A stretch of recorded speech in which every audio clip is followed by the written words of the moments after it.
사도신경하심으로 수요 예배를 하나님 앞에 드리겠습니다. 나는 전능하신 아버지 하나님, 천지의 창조주를 믿습니다. 나는 그의 유일하신 아들 우리 주 예수 그리스도를 믿습니다. 그는 성령으로 잉태되어 동정녀 마리아에게서 나시고 본디오 빌라도에게 고난을 받아 십자가에 못 박혀 죽으시고 장사된 지 사흘 만에 죽은 자 가운데서 다시 살아나셨으며 하늘에 오르시어 전능하신 아버지 하나님 우편에 앉아 계시다가 거기로부터 살아있는 자와 죽은 자를 심판하러 오십니다. 나는 성령을 믿으며 거룩한 공교회와 성도의 교제와 죄를 용서받는 것과 몸의 부활과 영생을 믿습니다. 아멘. 찬송가 308장을 다 함께 부르시겠습니다.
예배를 위해 임지영 전도사님께서 기도 인도해 주시겠습니다.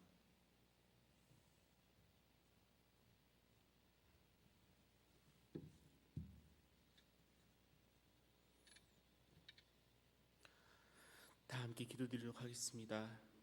사랑의 하나님, 오늘도 예배의 자리에 불러주시고 은혜의 자리에 앉게 해주심 너무나 감사합니다. 지금 온 세계와 교회가 코로나로 인해 어려움을 겪고 있습니다. 하나님께서 이 나라와 이 교회 가운데 함께 하셔서 하나님의 백성이 그 은혜로 위로받게 하시옵소서. 또한 이 나라가 선거 중에 있습니다.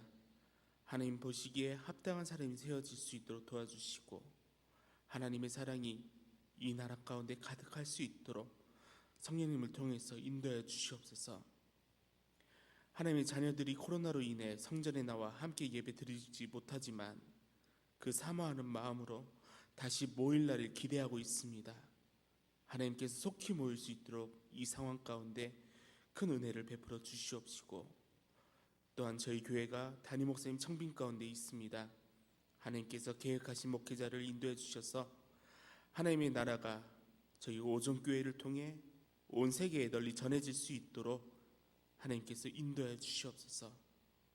오늘 말씀을 증거하시는 강신희 목사님 가운데 함께 해주시고 그 말씀을 통해 저와 성도님들이 위로가 되고 은혜가 될 수 있도록 주여 이 시간 함께하여 주시옵소서.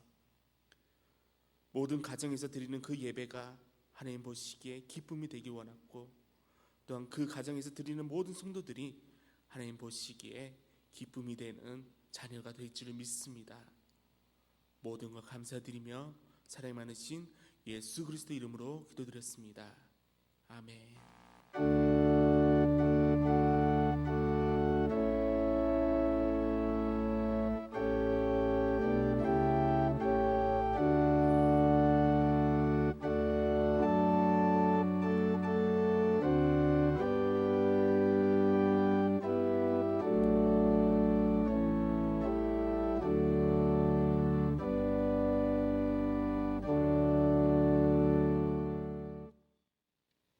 오늘 우리에게 주시는 하나님의 말씀은 히브리서 2장 10절에서 18절까지 말씀입니다.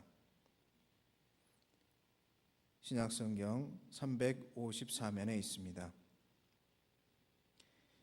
히브리서 2장 10절에서 18절까지의 말씀을 제가 봉독하겠습니다.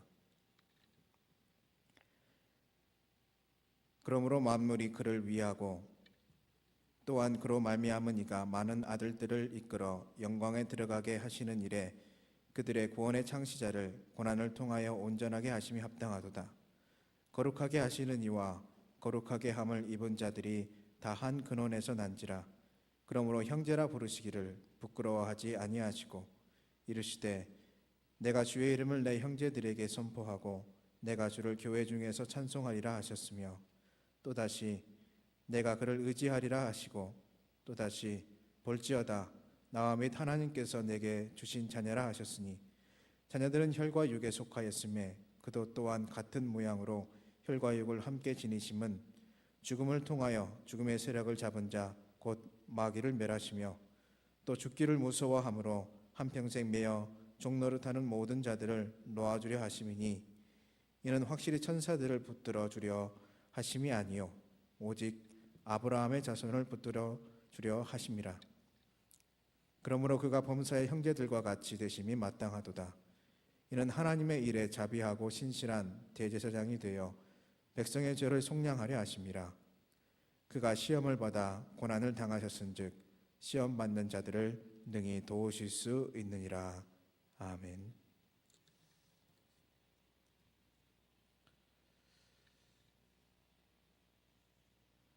출애굽기 35장에서 40장은 얼핏 보면 굉장히 길고 딱딱한 내용 같지만 그 안에는 놀라운 말씀의 비밀이 숨겨져 있습니다. 하나님이 모세와 이스라엘 백성들에게 성막을 짓기 위해 주신 모든 일들은 사실 매우 엄격하고 까다롭고 복잡했습니다. 그들은 정말 여호와의 명령대로 한치의 오차도 없이 성막을 지어야 했습니다. 하나님은 인간으로서는 실로 엄청난 일이었던 이 일을 많은 물질과 시간을 들여 짓도록 명령하셨습니다. 그리고 성경은 이 과정을 많은 페이지를 할애하여 구체적으로 서술하고 있습니다. 어쩌면 당시 이스라엘 백성들은 이 명령에 의문을 가졌을지도 모릅니다. 과연 이 일이 가치 있는 일일까? 이처럼 엄청난 대가를 치러야 하는 일이라면 출애굽 자체도 과연 가치 있는 일일까? 일을 꼭 해야만 하는 것일까?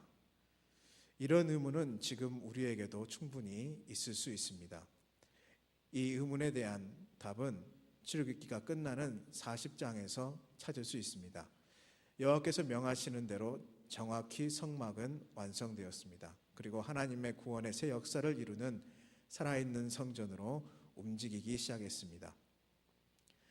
그리고 성막의 의미에 숨겨진 하나님의 의도가 살아 움직이기 시작했습니다.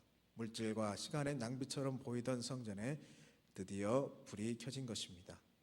그리고 제사를 통해서 구원의 대역사가 시작되었던 것입니다. 놀랍게도 하나님의 영광의 구름이 성막에 가득히 들어찼습니다.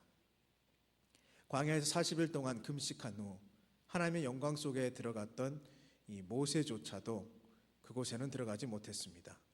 이 성막을 통해서 이룰 하나님의 구원의 새 역사가 얼마나 큰 것인가, 이를 통해 이루어질 인류 구원의 역사가 얼마나 위대한 것인가를 보여주는 예입니다. 바로 이 성막의 주인공이 예수 그리스도십니다. 이 성막은 그리스도의 몸된 교회를 의미합니다. 성막에서 아름다운 예복을 입은 대제사장이 피 흘려 제사 드림으로써 백성의 모든 죄가 사해졌습니다. 마찬가지로 우리의 대제사장이신 예수 그리스도께서 십자가에 피 흘려 속죄양이 되셨습니다. 그리고 다시 하나님의 능력으로 구원을 베풀어 주신 곳이 바로 교회입니다. 성막처럼 교회는 구원의 잔치가 베풀어지는 곳입니다. 그러므로 교회는 어떠한 대가도 문제가 되지 않습니다. 하나님의 구원의 대역사를 일으키고 구원받은 심령들로 날마다 가득 차기 위해서 말입니다. 이처럼 위대한 역사는 없습니다.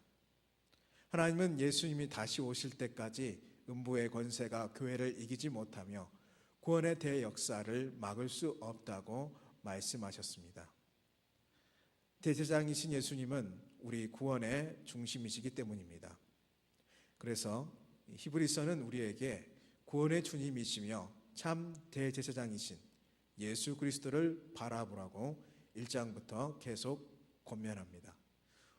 우리는 앞에서 만유의 주님이신 예수 그리스도, 가장 아름다운 이름을 가지신 예수 그리스도, 큰 구원을 이루어 주신 예수 그리스도, 그리고 영광과 존귀의 관을 쓰신 예수 그리스도를 살펴보았습니다. 이제 오늘 본문인 히브리서 2장 10절로 18절에서는 한 걸음 더 나아가서 자비롭고 충성된 대제사장이신 예수 그리스도에 대해 살펴보겠습니다. 피 흘림이 없이는 죄사함이 없습니다. 히브리서는 자신의 피를 흘려서 우리의 죄를 씻어주시고 사해주신 예수님을 계속 바라보며 생각하도록 우리를 붙들어 줍니다. 바로 예수 그리스도의 긍휼과 자비의 모습을 말입니다. 우리가 받은 구원은 어디에서 온 것입니까? 하나님과 예수 그리스도의 긍휼과 자비에서 왔습니다. 그러므로 하나님의 긍휼과 자비를 이해하지 못하면 절대로 하나님의 구원을 이해할 수가 없습니다. 또한 하나님의 자비로운 마음을 이해하기 전까지는 그리스도를 다 이해할 수가 없습니다. 에베소서 1장 7절 말씀입니다. 우리는 그리스도 안에서 그의 은혜의 풍성함을 따라 그의 피로 말미암아 속량 곧 죄 사함을 받았느니라. 그렇습니다. 구속과 죄 사함, 즉 우리의 구원은 예수 그리스도의 은혜의 풍성함과 긍휼과 자비에 기초하여 이루어진 것입니다. 예수님의 긍휼과 자비가 없었다면 우리가 어떻게 하나님 앞에 담대하게 나아갈 수가 있었겠습니까?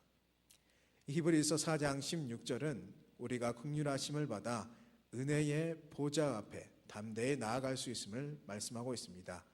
히브리서 4장 16절 말씀입니다. 그러므로 우리는 긍휼하심을 받고 때를 따라 돕는 은혜를 얻기 위하여 은혜의 보좌 앞에 담대히 나아갈 것이니라. 진정한 사랑은 상대방의 좋은 점뿐만 아니라 약점까지도 사랑합니다. 대부분의 사람들은 결혼할 때에 상대방의 좋은 점만을 보고 결혼합니다.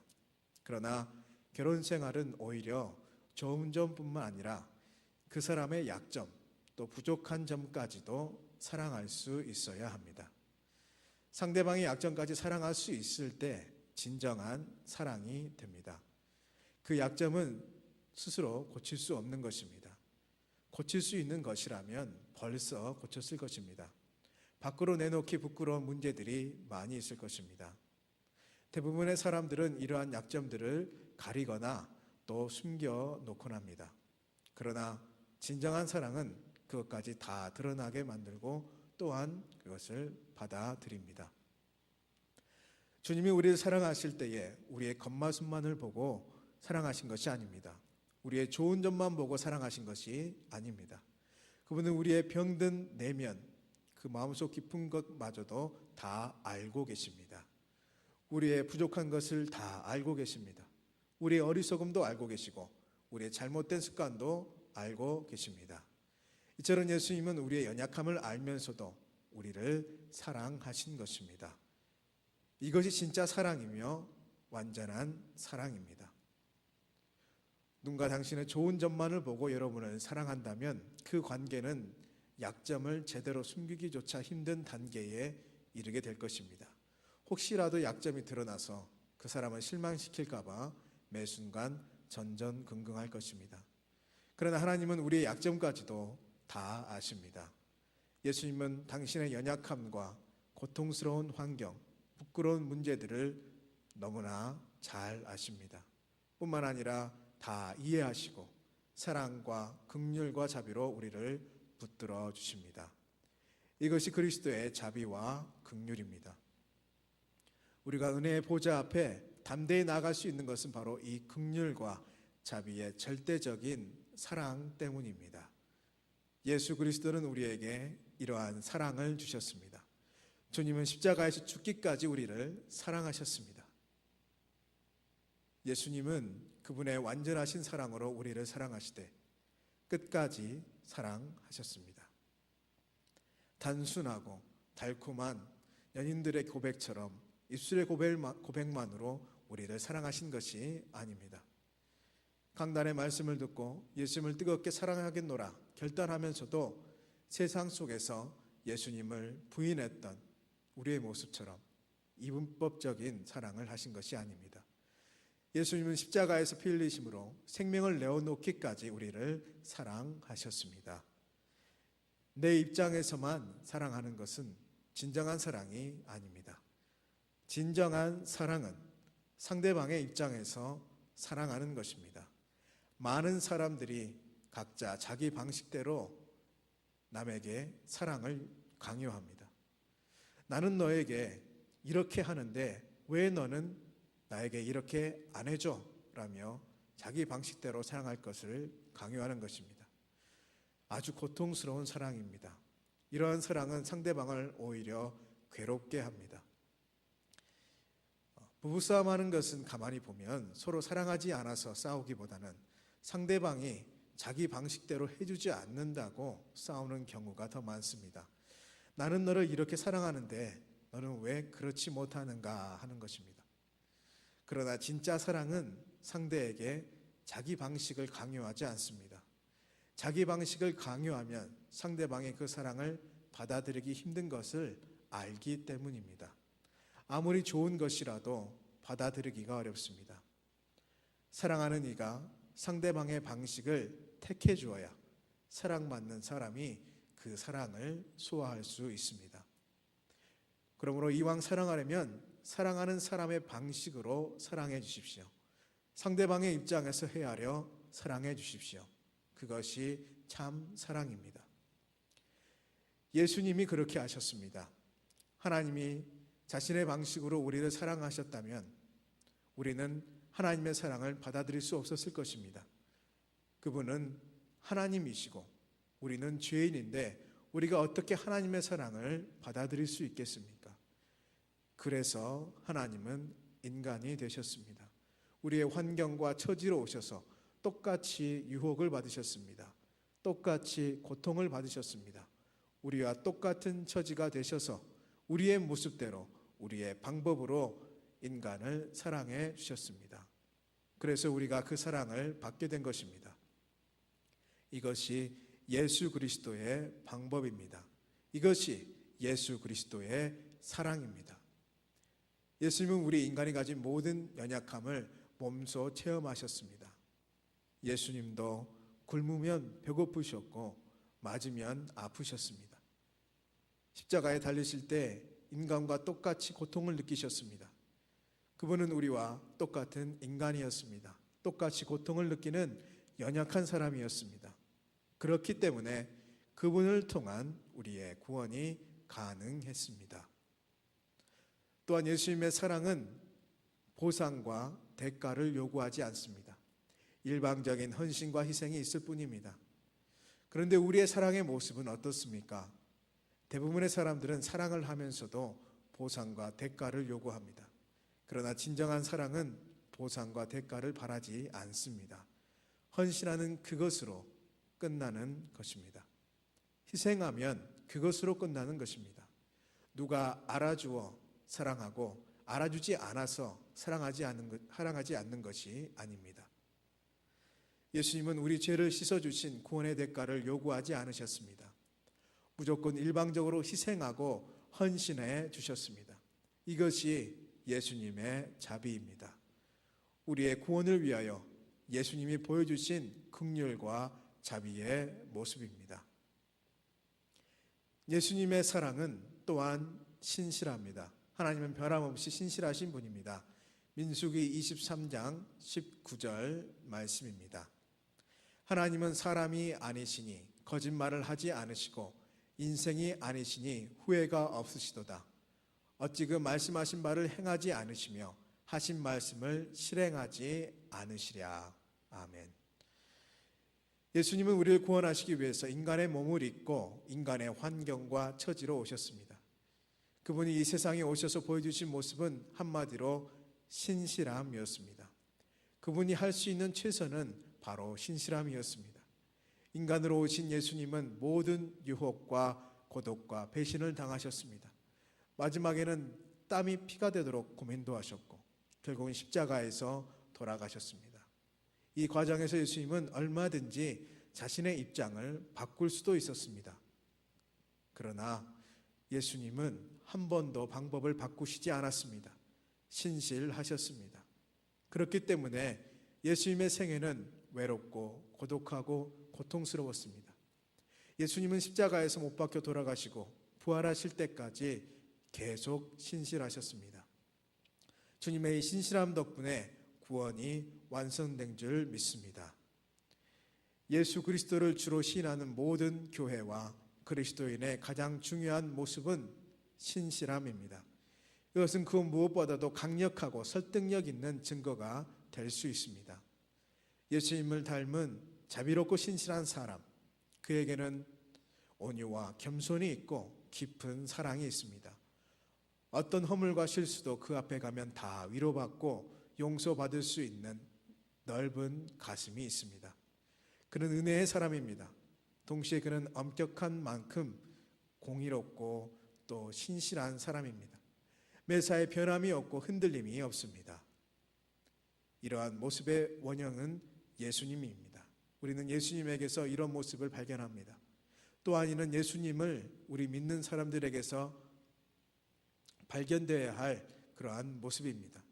우리 예수님은 자비롭고 신실한 대제사장이셨습니다. 우리도 그 자비와 신실함을 본받아야 할 줄 믿습니다. 오늘 본문에서 두 번째로 강조하는 것은 우리의 구원을 위해 참 하나님이신 예수님이 인간이 되셨다는 것입니다. 하나님과 인간 사이에 막힌 담을 헐고 인간의 죄를 친히 담당하면서 속죄할 분은 하나님이신 동시에 인간이셔야만 했습니다.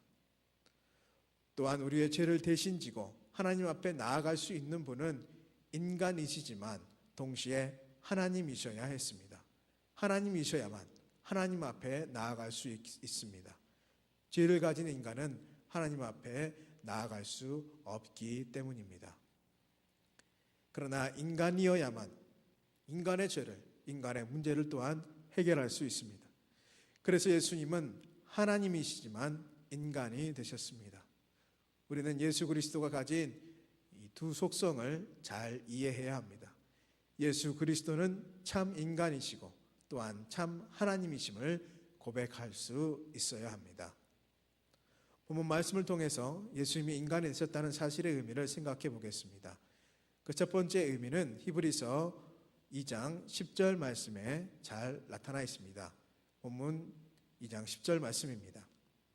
그러므로 만물이 그를 위하고 또한 그로 말미암은 이가 많은 아들들을 이끌어 영광에 들어가게 하시는 일에 그들의 구원의 창시자를 고난을 통하여 온전하게 하심이 합당하도다. 만물이 그를 위하고 또한 그로 말미암은 이는 바로 하나님을 뜻합니다. 그리고 10절 말씀은 하나님이 구원의 주님을 인간의 모습으로 이 땅에 보내심으로써 즉 고난을 받게 하심으로써 예비하신 구원을 완성하셨다는 뜻입니다. 하나님은 고난을 받지 않으십니다. 하나님이 어떻게 고난을 받으시겠습니까? 그러나 예수 그리스도는 고난을 받으셨습니다. 예수님은 인간의 모습으로 이 땅에 오셨기 때문에 하나님이시지만 고난을 받으셨습니다. 그리스도께서 고난을 받으심으로 말미암아 인간의 구원이 이루어졌습니다. 그러므로 그리스도와 고난은 떼어놓을 수 없는 주제입니다. 기독교와 고난은 떼어놓을 수 없는 관계입니다. 그러므로 그리스도인은 고난과 떨어질 수 없는 존재입니다. 우리는 그리스도와 함께 고난을 받으려고 부름받았습니다. 이는 중요한 사실입니다. 우리는 교회에서 이 두 가지 이야기를 다 해야 합니다. 예수 믿으면 모든 것이 다 잘 된다라는 이야기도 해야겠지만 동시에 예수 믿으면 고난도 받는다는 이야기도 꼭 해야 합니다. 예수님을 믿으면 만사 형통한다는 이야기도 해야겠지만 그리스도를 믿으면 고난도 받고 손해도 보고 피해도 입는다는 이야기도 할 수 있어야 합니다. 우리는 잘 살려고 세상에 온 사람들이 아닙니다. 그리스도는 죽으려고 세상에 오셨습니다. 이 세상은 우리가 영원히 살 곳이 아닙니다. 잠깐 지나가는 곳입니다. 우리의 영원한 집은 하늘나라입니다. 죄 많은 이 땅에 살면서 거룩한 하늘나라를 바라보는 우리는 당연히 고난에 직면할 수밖에 없습니다. 그러므로 이 고난이라는 문제는 우리가 더 깊이 생각해야 할 주제입니다. 혹시 예수님을 잘 믿는데 고난을 당하고 있습니까? 억울함을 당하고 있습니까? 그렇다면 감사하시기 바랍니다. 그것은 오히려 여러분에게 복이 되기 때문입니다. 그런데 우리들 중에 어떤 사람은 자신이 잘못하여 마땅히 받아야 할 고난을 받으면서 그것을 억울한 고난이라고 생각하고 복이라고 착각하는 사람도 있습니다. 그런 경우는 얘기가 조금 다릅니다. 고난받을 행동을 하여서 고난받는 것을 그리스도 때문에 고난받는다고 말해서는 안 됩니다. 그리스도인이 세상에서 받는 고난 속에는 구속이 있습니다. 희생 속에 사랑이 있고 기다림 속에 소망이 있기 때문입니다.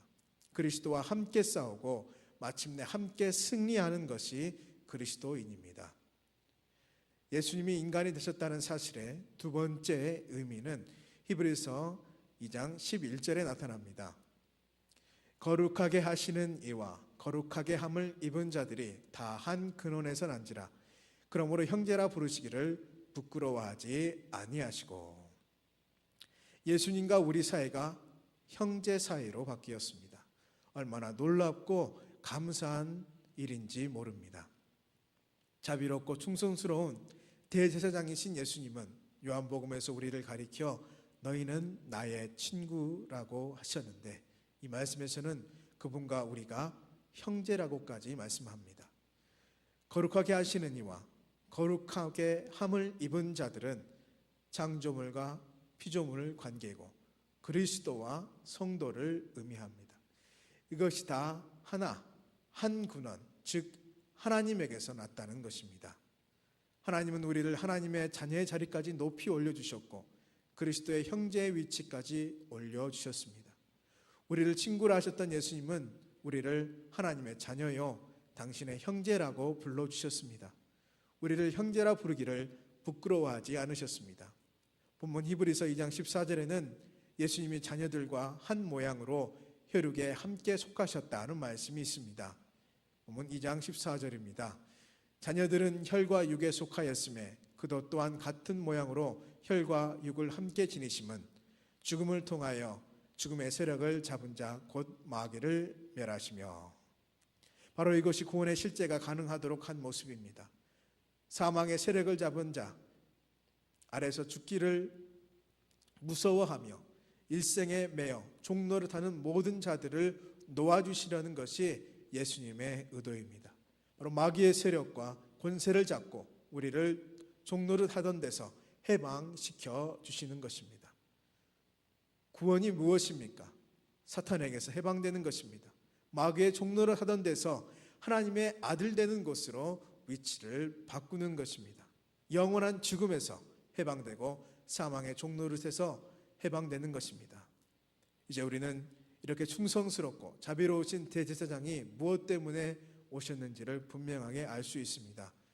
본문 히브리서 2장 17절 말씀을 끝으로 함께 보시겠습니다. 그러므로 그가 범사의 형제들과 같이 되심이 마땅하도다. 이는 하나님의 일에 자비하고 신실한 대제사장이 되어 백성의 죄를 속량하려 하심이라. 아멘. 백성의 죄를 속량하려 하심, 이것이 예수님이 우리 가운데 오신 목적입니다. 우리는 예수님을 왜 믿습니까? 구원받기 위해서입니다. 우리가 죄 씻음을 받고 마귀로부터 자유케 되고 죄의 종노릇에서 자유로워지는 것, 이것이 구원의 요점입니다. 예수님은 이 일을 위해서 인간의 몸을 입어 이 땅에 오시고 친히 시험을 받고 고난을 당하셨습니다. 그러므로 우리를 도우실 수 있습니다. 본문 18절입니다. 그가 시험을 받아 고난을 당하셨은즉 시험 받는 자들을 능히 도우실 수 있느니라. 아멘. 사랑하는 성도 여러분, 대제사장이신 예수님이 이 땅에 오신 것은 우리처럼 낮아지셔서 고난받아 우리의 죄를 속량하시기 위함입니다. 그로 인해 구원받은 우리도 주님의 참 사랑을 깨닫기를 소원합니다. 그리고 이 땅에서 주님으로 인해 받는 고난을 기쁨으로 감당할 수 있기를 축원합니다. 주님께서 우리를 도와주실 것입니다. 기도하시겠습니다. 이 시간 주신 말씀을 기억하면서 함께 기도하겠습니다. 부활의 주님, 우리의 영원한 대제사장이 되어주신 주님의 자비와 긍휼을 우리가 본받기를 원합니다. 우리를 사랑하셔서 낮아지셔서 인간의 몸을 입으시고 우리 입장에서 고난받으셨던 주님의 그 참 사랑을 우리도 실천하며 살게 하옵소서. 부활의 영광과 존귀의 관을 쓰시기 위하여 고난과 십자가의 관을 쓰셨던 주님을 기억하며 우리도 이 땅에서 받는 주님의 남은 고난에 담대하게 참여할 수 있는 성도가 되게 하옵소서. 신실하신 하나님, 우리 교회가 담임 목사님의 청빙을 진행하고 있습니다. 주님께서 쓰시는 선하신 종을 세워주시고 이를 위하여 온 성도들이 한마음으로 기도하게 하옵소서. 또한 이 나라를 긍휼히 여겨주시고 회복시켜 주셔서 주님의 복음으로 이 나라가 다시금 하나 되게 하시고 하루속히 신종 코로나 바이러스가 근절되게 하셔서 모든 교회의 예배가 회복되게 하여 주옵소서. 예수 그리스도 이름으로 간절히 기도하옵나이다. 아멘. 주기도문으로 예배를 마치겠습니다. 하늘에 계신 우리 아버지, 아버지의 이름을 거룩하게 하시며 아버지의 나라가 오게 하시며 아버지의 뜻이 하늘에서와 같이 땅에서도 이루어지게 하소서. 오늘 우리에게 일용할 양식을 주시고 우리가 우리에게 잘못한 사람을 용서해 준 것 같이 우리 죄를 용서해 주시고 우리를 시험에 빠지지 않게 하시고 악에서 구하소서. 나라와 권능과 영광이 영원히 아버지의 것입니다. 아멘.